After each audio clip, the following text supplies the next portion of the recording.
आइए शुरू करते हैं रॉबर्ट ग्रीन की किताब 48 लॉज ऑफ पावर से, क्योंकि ये एक क्लासिक बुक है जो सबसे पहले 1998 में पब्लिश हुई थी और जल्द ही ये एक इंटरनेशनल बेस्ट सेलर बन गई। इसमें लिखी हुई 48 एडवाइस को पढ़कर के कोई भी इंसान पावर हासिल कर सकता है।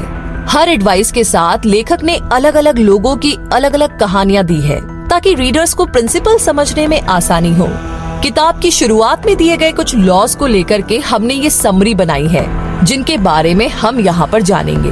तो पहला लॉ कहता है कि दोस्तों पर जरूरत से ज्यादा भरोसा ना करें, अपने दुश्मनों का इस्तेमाल करना सीखे।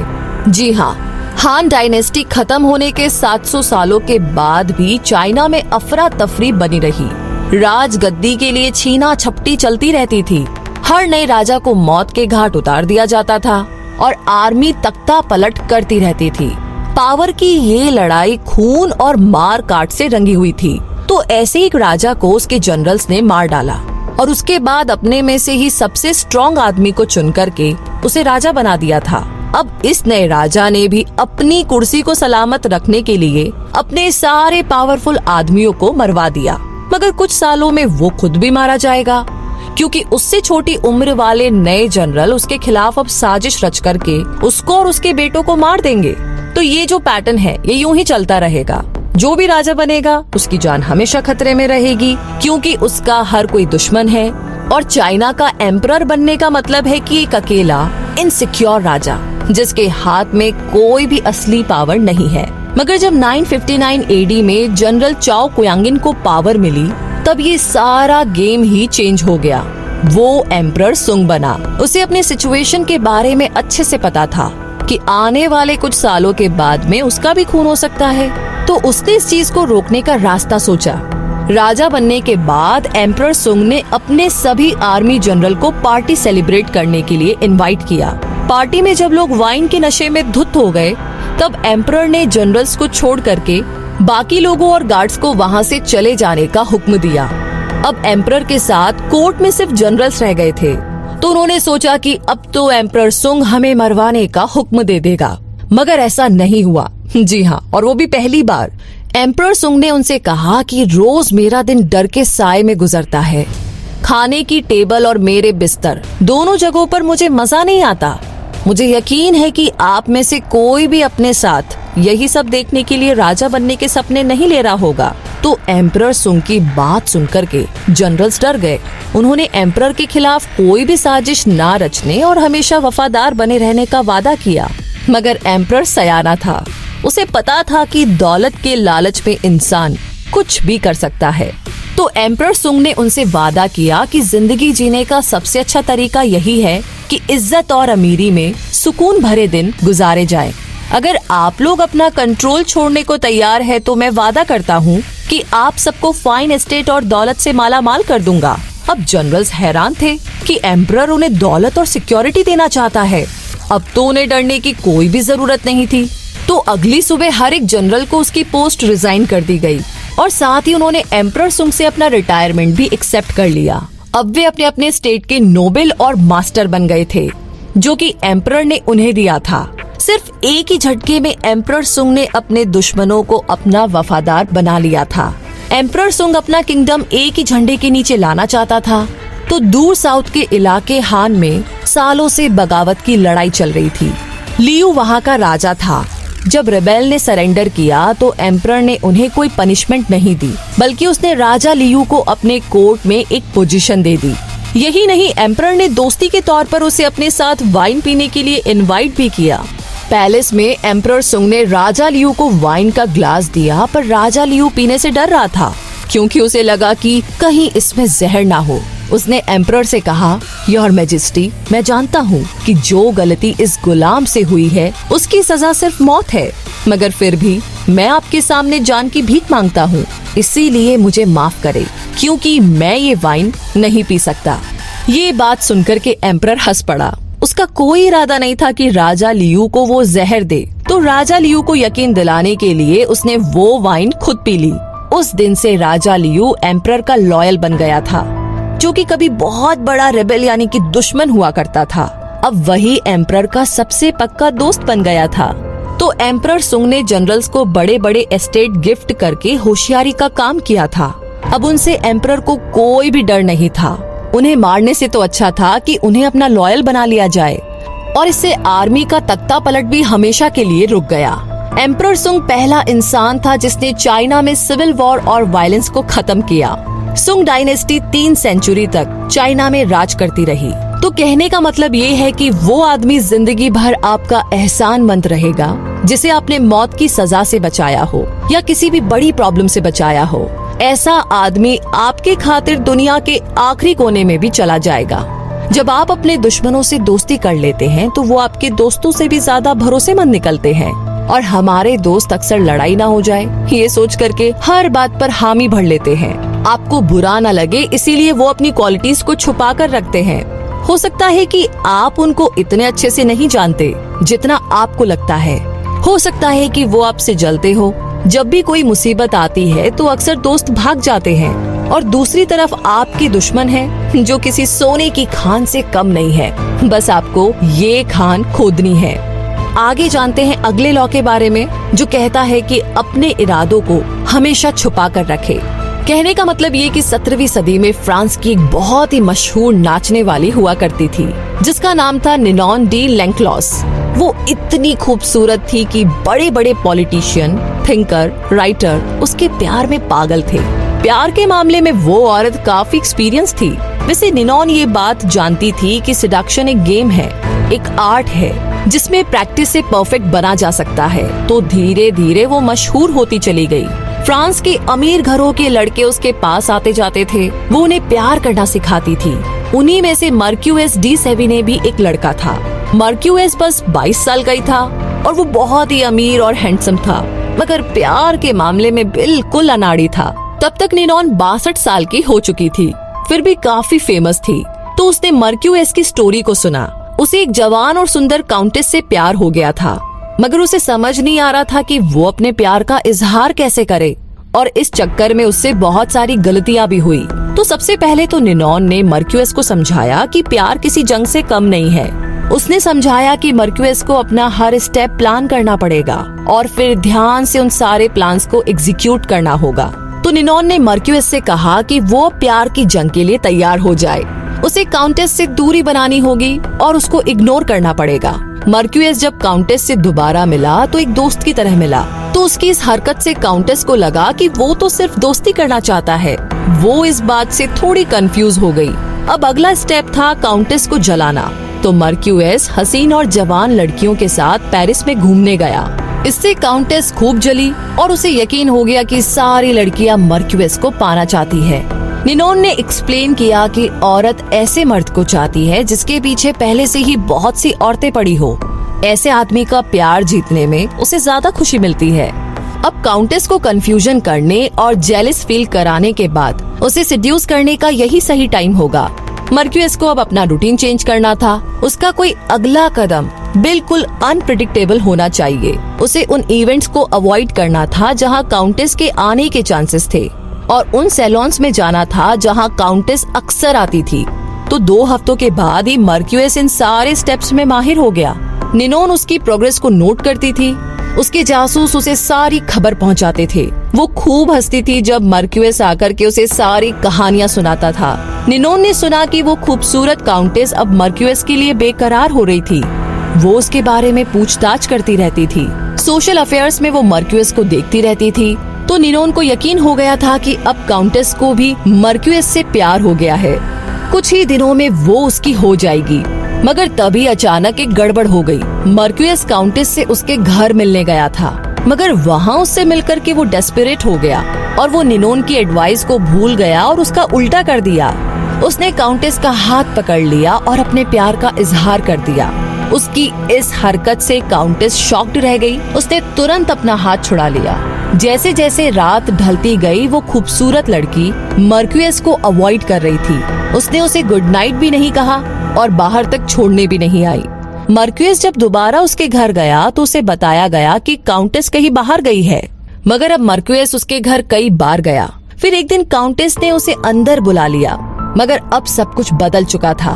जो काउंटेस उसे चाहने लगी थी वो अब मर्क्यूस को देख करके अनकंफर्टेबल और ऑकवर्ड फील कर रही थी, और इस तरीके से एक खूबसूरत लव स्टोरी जो कि हो सकती थी उसका एंड हो गया। तो इसी तरीके से ज्यादातर लोग हर टाइम वही बोलते हैं जो वो फील कर रहे होते हैं। वो सबके सामने अपना ओपिनियन रख देते हैं। ऐसे लोग अपना इंटेंशन और प्लान तुरंत सबको बता देते हैं। हालांकि हम इंसानों के लिए ऐसा करना बड़ा ही नेचुरल और आसान है, मगर लोगों से अपनी बातें छुपा कर रखना इतना आसान नहीं होता। उसके लिए एफर्ट करना पड़ता है। और सबसे बढ़कर हम में से बहुत से लोग ये मानते हैं कि ऑनेस्टी एक अच्छे इंसान होने की निशानी है, इससे आप सबका दिल जीत लेंगे। मगर कभी कभी ये सच नहीं होता।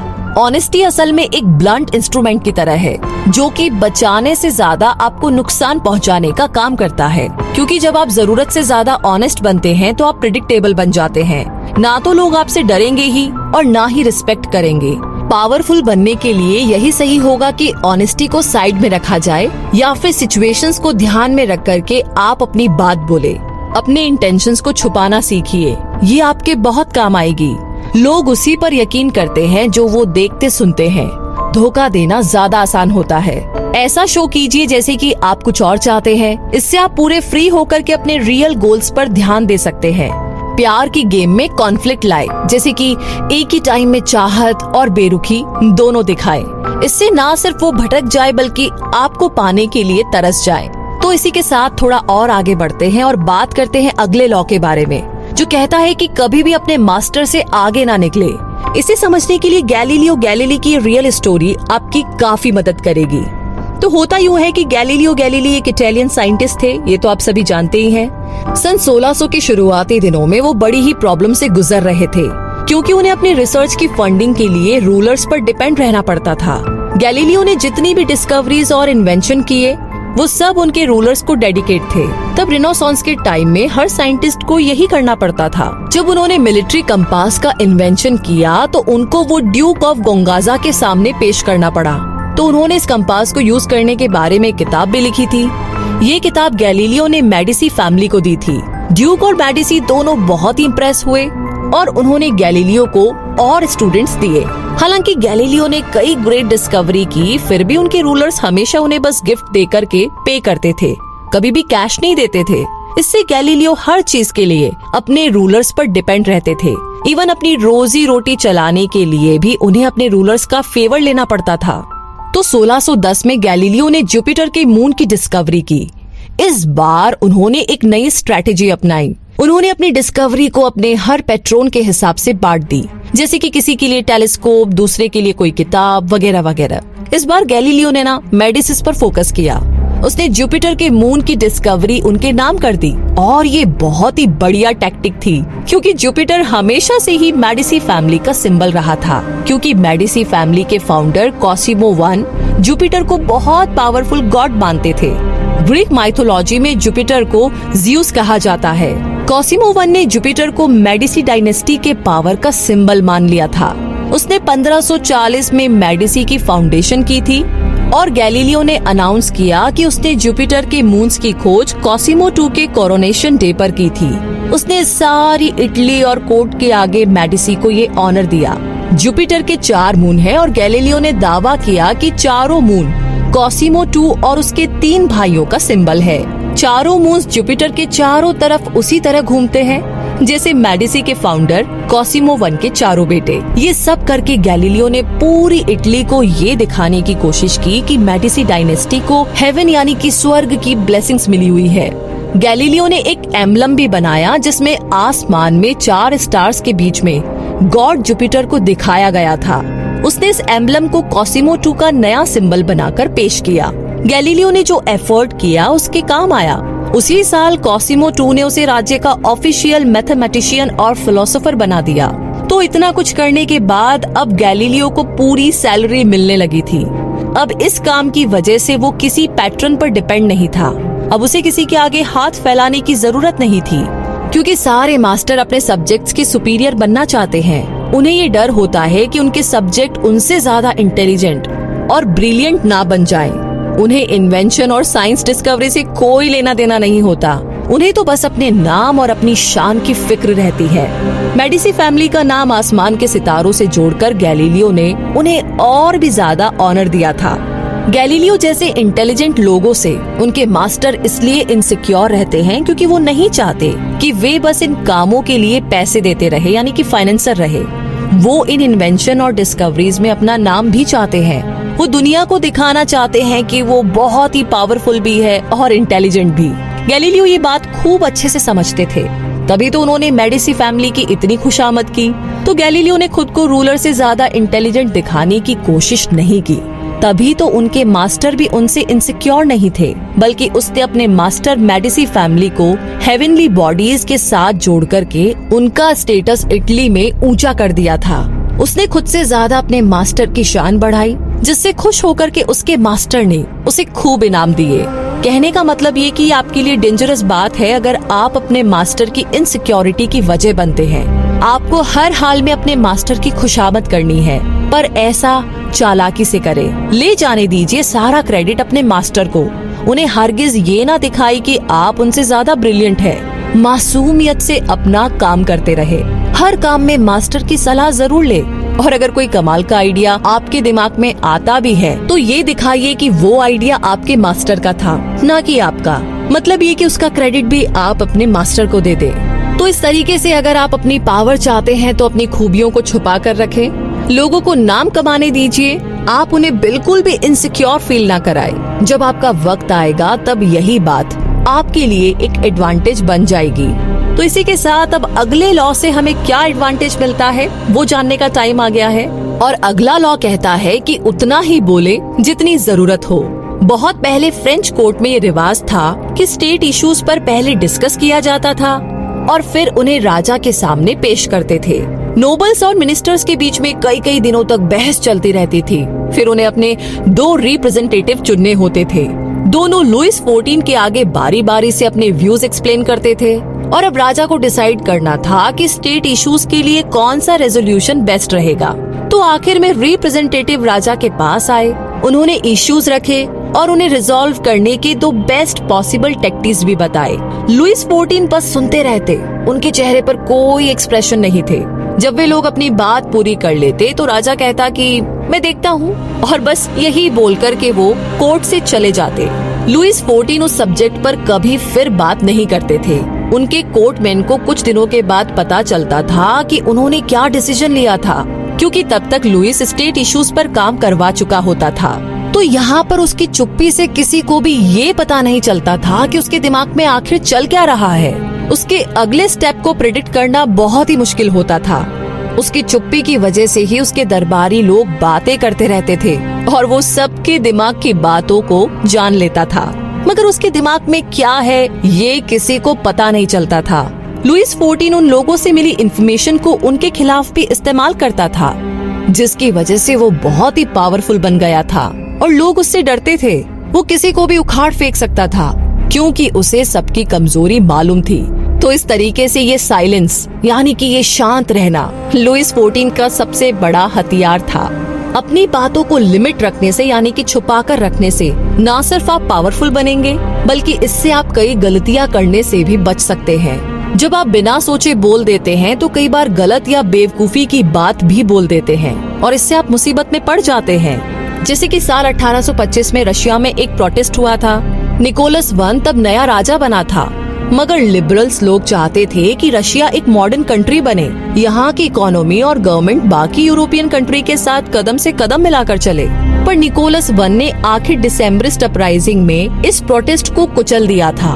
उसने हुक्म दिया कि इस प्रोटेस्ट को जो लीड कर रहा है, यानी कि जो इनका लीडर है, कोंद्रेती रेलेविव, उसको फांसी पर चढ़ा दिया जाए। इसी के साथ रेलेविव के गले में फांसी का फंदा था और वो एक प्लेटफॉर्म पर खड़ा था।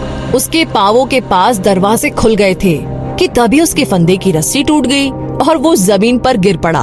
उस जमाने में किसी मुजरिम के फंदे की रस्सी टूटना ऊपर वाले का चमत्कार माना जाता था और अक्सर मुजरिम को छोड़ दिया जाता था। लेकिन रेलेविव खड़ा हुआ और भीड़ के सामने जाकर चिल्लाया, देखा आप लोगों ने, रशिया में इन लोगों को कोई काम नहीं आता, यहाँ तक कि उनसे एक ढंग की रस्सी भी नहीं बनाई जाती। राजा का मैसेंजर तुरंत राजा के पास गया और उसे पूरी बात बताई।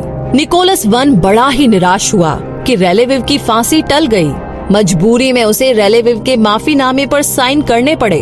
मगर साइन करने से पहले उसने मैनेजर से पूछा कि क्या रेलेविव ने इस चमत्कार के बाद कुछ कहा।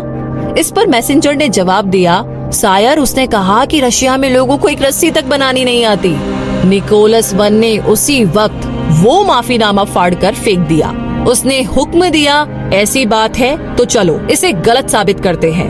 और अगले दिन ही रेलेविव को फिर से फांसी के तख्ते तक लाया गया और बदकिस्मती से इस बार रस्सी नहीं टूटी। तो कहने का मतलब ये है कि एक बार जब आप कुछ बोल देते हैं तो अपने शब्दों को दोबारा वापस नहीं ले सकते। तो जो भी बोले सोच समझकर बोले। हो सकता है कि आपकी किसी बात का बाकी लोग बुरा मान जाएं, या फिर आप खुद ही मुसीबत में फंस जाए। जैसा कि कहावत है, कम बोलने से कम गलतियां होगी। तो इस बात का ध्यान रखें। वैसे ये तो बस कुछ एडवाइजेज हैं जो आप अपनी डेली लाइफ में अप्लाई कर सकते हैं। ये एडवाइजेज ना सिर्फ उनके लिए यूजफुल है जो पावरफुल बनना चाहते हैं, बल्कि आप दूसरों के साथ अपने रिलेशनशिप को भी इम्प्रूव करने के लिए इन्हें यूज कर सकते हैं। तो कभी भी अपने मास्टर से आगे मत बढ़िए को आप इस बात से भी समझ सकते हैं कि जो लोग आपकी हेल्प करते हैं उनका एहसान हमेशा मानिए। अपने दुश्मनों को यूज कीजिए से मतलब है कि लोगों की गलतियों को माफ करके उन्हें एक और मौका दे। अपने ट्रू इमोशन को छुपा कर रखने से आप हम्बल और अनअज्यूमिंग बने रहेंगे। तो कम बोल करके आप और भी बेहतर इंसान बन सकते हैं। इस किताब को पढ़ करके जरूरी नहीं है कि आप कोई पॉलिटिशियन बन जाए, मगर कुछ न कुछ तो जरूर सीखेंगे। और हाँ, कुछ भी बनने के लिए एक अच्छा इंसान बनना बहुत जरूरी है, जो इस किताब को पढ़ करके आप जरूर बन सकते हैं। वैसे ये तो कुछ ही लॉस थे, आगे के बाकी लॉस के लिए आप इस किताब को जरूर पढ़िएगा। तो इसी के साथ दोस्तों ये ऑडियो बुक समरी यहीं पर समाप्त होती है। कमेंट बॉक्स में लिख करके हमें जरूर बताइएगा कि ये ऑडियो बुक समरी आपको कैसी लगी और अगले हफ्ते आप कौन सी ऑडियो बुक समरी को सुनना चाहेंगे।